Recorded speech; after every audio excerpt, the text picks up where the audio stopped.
There are two things that I think that great leaders need to have: empathy and perspective. And I think these things are very often forgotten. Leaders are so often so concerned about their status or their position in an organization, they actually forget their real job. And the real job of a leader is not about being in charge, it's about taking care of those in our charge. And I don't think people realize this, and I don't think people train for this. When we're junior, our only responsibility is to be good at our jobs. That's all we really have to do. And some people actually go get advanced educations so that they can be really good at their jobs, accountants or whatever, right? And you show up and you work hard, and the company will give us tons and tons of training how to do our jobs. They'll show us how to use the software. They'll send us away for a few days to get trained in whatever it is that we're doing for the company. And then they expect us to go be good at our jobs. And that's what we do. We work very hard. And if you're good at your job, they'll promote you. And at some point, you'll get promoted to a position where we're now responsible for the people who do the job we used to do, but nobody shows us how to do that. And that's why we get managers and not leaders. Because the reason our managers are micromanaging us is because they actually do know how to do the job better than us. That's what got them promoted.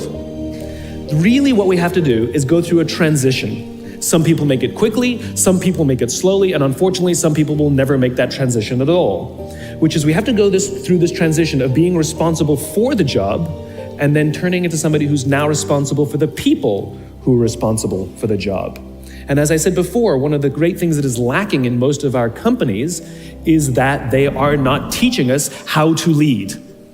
And leadership is a skill like any other. It is a practicable, learnable skill. And it is something that you work on. It's like a muscle. If you practice it all the days, you will get good at it and you will become a strong leader. If you stop practicing, you will become a weak leader. Like parenting, everyone has the capacity to be a parent. Doesn't mean everybody wants to be a parent, and doesn't mean everybody should be a parent.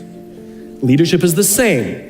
We all have the capacity to be a leader. Doesn't mean everybody should be a leader, and it doesn't mean everybody wants to be a leader.